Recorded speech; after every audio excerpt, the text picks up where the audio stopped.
So, James, we are on the journey with James, Yes, sir. and I'm going to interview James. That's the one and only. Okay, Well, they call me Jiggy J, but we're not gonna go there. well, Jiggy J, it's good for me to come on your show to interview you. Yes, sir. Yes, sir. How long have you been doing the journey with James? How long has this journey lasted? Ooh, the journey's been going on for a very, very long time. As a matter of fact, I remember when I started back in college when I was getting my bachelor's from Norfolk State University, it was actually called Excellent Word. And it was a way of me just finding means to encourage, inspire, and motivate some people that were in college. You know, we got those tests, we got those papers, we're stressed out. And so I started off by sending emails to about 100 people just to encourage their heart, anything that can encourage them. And I would let them know that I too understand where you're coming from in my journey. I understand how you're feeling. And this is something that can help you, a scripture or just some kind of word of advice that can help them through. And it just kind of grew from there. So here we are on this journey some years in. Where is James on that journey today? Oh, Lord have mercy. I've been through the fire. It has been an interesting journey. I would say this. In my 20s, it seemed that it went super fast. Things just went so fast for me. It was a good time, an exciting time. But it seemed like in my 30s is when I really started to understand life and really start to go through some things. And so the thing that people don't realize is that I didn't realize that we all go through things. But in going through those things, I become stronger, but it's still been hard. It's been very hard. Some people may not know, about 3 years ago, I separated in my marriage from my then wife because of things that I'm not proud of and things that, that a whole bunch of different factors that can make a marriage fall. So I won't get into it too much, but I will say it was a rough time for me. And I still can't believe that it all happened the way it happened. Everything happened so fast for me in my 30s. It seemed like things were just going so fast. And I felt like I was doing that because I was trying to fulfill some kind of thing in my life. I was trying to fulfill what people wanted, is what I'm trying to say. Mm-hmm. And so it became rough for me in my 30s because I was so busy trying to please everybody and I put a mask on my face. So that was the biggest thing, just having those things that I had gone through in my 30s. So my journey now, let me just say this, my journey now is one of becoming James. I think that's the right word for it. I like that. And when I say becoming James, is that I'm finally removing that mask that I put on for so many years and learning to be who authentically I am, James Wilkins Sr., a great man who enjoys life, who enjoys some things that make people may say that's weird or whatever, but I enjoy it and it makes me who I am. And God makes us completely unique. And I'm learning that now. And I'm also learning that the things that I've been through in those times in my late 20s and 30s was some manipulation. It was some manipulation that was put on me and I didn't recognize it. But I'm telling you now, when I'm becoming this person that I am now, understanding and realizing that I had been manipulated, but understanding how and understanding that I can come through it, I'm good. So the mask is coming off. The mask is coming off.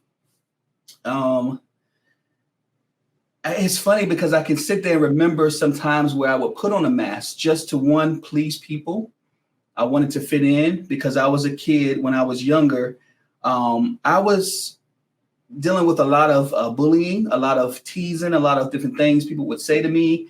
My mom and my parents, rather, we struggled. And so sometime I would come to school with not the best things on. I don't know what a name brand shoe was. They used to say I wore Pro Wings and Bobos. Mm-hmm. They called it that because I didn't have the best of everything. And I would get those lashes. People would just say things. And there was one particular guy that I still can remember today. I wish I could find him because I'm stronger now. Mm-hmm. But he would just terrorize me all the time. He'd find me in school and he'll just say he's going to beat me up. He's going to call me names. My voice is high pitchy. You sound like a girl. Like I dealt with all those traumas growing up. And so I put on a mask in order to fit in because I didn't like the way I felt when people tease me. So I said, well, maybe they don't like who I am. Maybe I'm not worthy enough of having a friend or being worthy enough somebody to talk to me and to treat me right. So let's put on this mask. But when putting on that mask, when I put on that mask, it made me more depressed and more stressed out because I had to do so much work to fit in. So, what was the wake-up call? The wake-up call was understanding that life is what it is. It's understanding that I had responsibilities that I need to take care of. And if I'm not good for myself and I'm not taking care of myself, how can I be good for the responsibilities that I have before me? And that being my two boys, who are my joy, who are my love, who are everything to me. I will do anything for my boys. And I just realized that I have to really get myself together.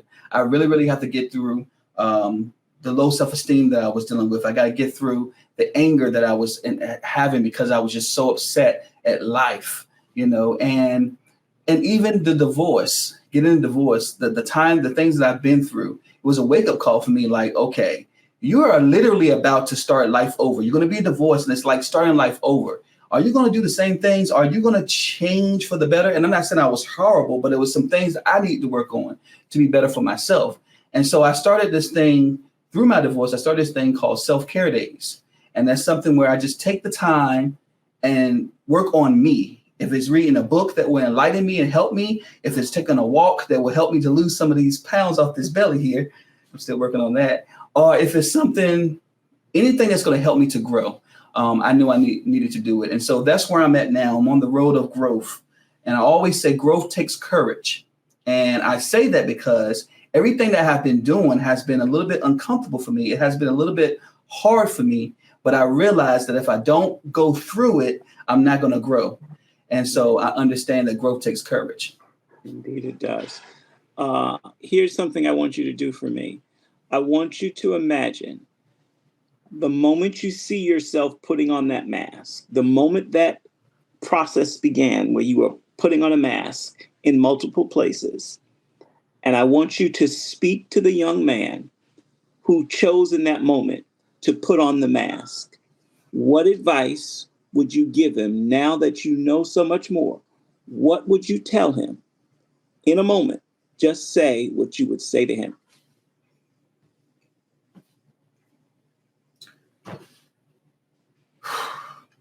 I would say, James, it's okay.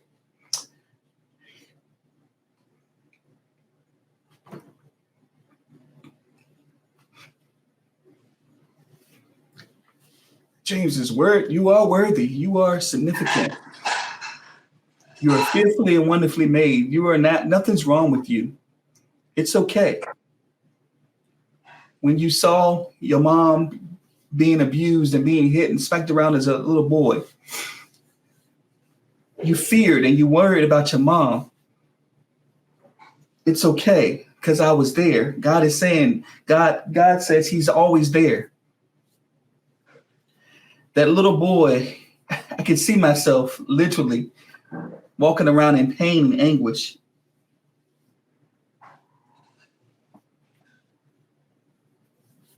And James, it's okay. It's okay to be different. It's okay to be you. It's okay to do that funny thing and people may not like it necessarily, but it's you. It's okay to express yourself and tell people how you feel and not cover it up because you don't want to hurt nobody's feelings and you don't want them to reject you. It's okay. It's okay to be authentically yourself. It's okay to be goofy. It's okay to cry if something affects you. It's okay not to like all kinds of sports because they say all men have to like all these kind of sports. It's okay. These are the things that I was plagued with as a child. I have to understand that it's okay if people reject me, even in my family. Because at the end of the day, God always has me. God loves me. God cares for me. And if I have God, he will send the right people in my life that will love me and accept me for who I am. But I have to understand that everything is going to be all right and that I'm okay and that I am enough. I battled with being enough for so so long.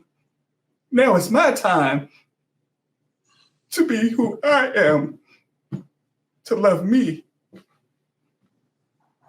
This journey has been hard, but I feel like it's been worth it because as more I grow, and the more that I lean on God, the more that I feel such peace within myself, and the more that I love myself more. And I understand that my past is my past.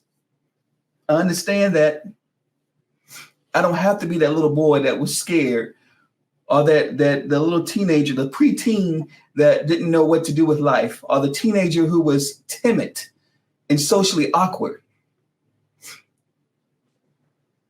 Therapy has helped me to be authentically me. Therapy has helped me to process the things that I've been through, to understand that I am uniquely made and that God made something great. Hey, if we're all the same, why it would be so boring? Mm-hmm. So I say, James, you are enough, and now is your time. Yeah. No more mask. You are enough. Now is your time. No sense in trying to be somebody else when you can be the real version of you. Thank you, James. Thank you.